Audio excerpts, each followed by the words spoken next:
有才华、美貌、金钱和挚爱，可他却从24楼一跃而下。拥有如此完美人生的他，到底怕什么？很多人把他的死归咎于入戏太深，或者是那个时代对他的不公。但你有没有想过，这或许只是压垮骆驼的稻草？故事的开头充满了讽刺的味道。张国荣出生在裁缝大王之家，父亲张火海是当时赫赫有名的洋服商人，连马龙、白兰度、加里·格兰特这种好莱坞巨星都找他订做西装。听起来是不是天选贵公子的剧本？但这贵公子的童年却比贫民窟还冷。他排行第10，是家里最小的腰仔，但父亲风流成性，常年不回家，母亲呢忙着逗小三儿，也无暇顾及这个孩子。他后来在采访里用一种近乎残忍的平静描述自己的童年：我没有和父母一起住过，他们对我来说很陌生。他是在佣人六姐的背上长大的，这份从生命之初就刻下的背弃感像一个幽灵缠绕了他的一生。这种早期的情感忽视会像一个黑洞一样种在孩子的心里，他会极度渴望被爱、被关注、被认可，而这种渴望也成了他日后闯荡娱乐圈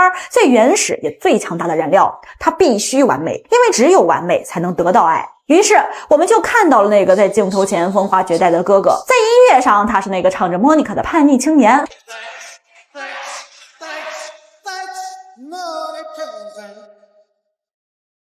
谁能代替你地位，也是那个低吟着我的孤高灵魂。我就是我，是颜色不一样的烟火。他的才华毋庸置疑，在电影上他更是老天爷赏饭吃的典范。《阿飞正传》里那个对着镜子独舞的胡椒鸟旭仔，《春光乍泄》里那个任性又脆弱的何宝荣，当然还有那部让他封神的《霸王别姬》。在程蝶衣这个角色上他真正做到了不疯魔不成活。他把那个人戏不分的虞姬演到了骨子里，这份痴成就了他，也毁灭了他。在生活中他更是完美到让人无话可说。他提携后辈是出了名的热心肠，当年的古天乐还是个跑龙套的小透明，是张国荣点名向导演推荐，我觉得这个新人不错，你们可以给他机会。黎明刚出道时被人嘲讽唱歌走音，也是张国荣在颁奖礼上力排众议，把奖项颁给他，为他证明他对这个世界付出了自己所能付出的最大程度的善意和完美。而这份完美的顶峰就是他和唐鹤德的爱情。1997年的演唱会上，40岁的张国荣穿着一身黑色礼服站在舞台中央，对着台下的唐生唱出了那首《月亮代表我的心》。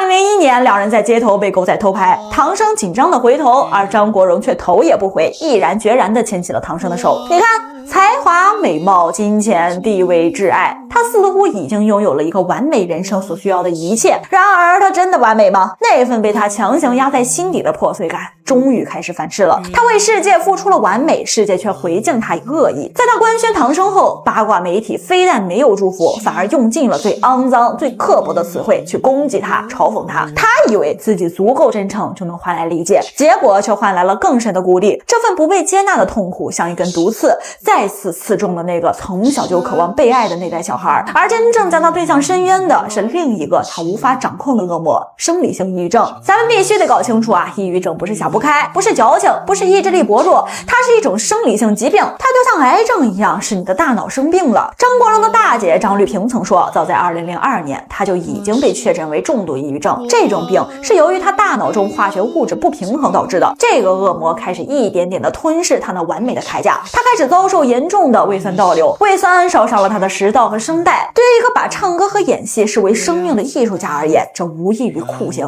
他开始整夜的失眠，他眼睁睁的看着自己从那个完美的哥哥变成了一个连自己的身体都无法掌控的病人。2002年他接拍了自己人生的最后一部电影《异度空间》。在这部电影里他饰演的是一个因为无法走出女友自杀阴影，最终也产生了幻觉濒临崩溃的心理医生。这部电影仿佛成了他人生的预言。他在戏里拼命的想要治愈别人，但在戏外他却被自己内心的黑洞彻底吞噬。2003年4月1日，他选择结束这份不完美。他在遗书里写道：我一生没做坏事，为何会这样？这是他对这个世界最后的不解与控诉。最后用一个心理学概念来试着剖析一下哥哥的悲剧。张国荣的完美其实是一种高功能的防御机制，他太像那个心理学上所说的讨好型人格的终极版。因为他那个0分的童年让他极度渴望被爱，他用尽了一生去扮演这个完美的角色，他把所有的善意都给了别人，却把所有的恶意都留给了自己。他不是疯了，他是累了。他一生都在对抗那个从小就极度缺爱的自卑的那代小孩，而当那个他赖以生存的完美面具最终被一种他无法掌控的生理性疾病撕碎时，他的世界就崩溃了。而我们作为后人，在怀念他那风华绝代的才华时，或许也该多一份理解。他不是神，他只是一个渴望被爱的遍体鳞伤的凡人。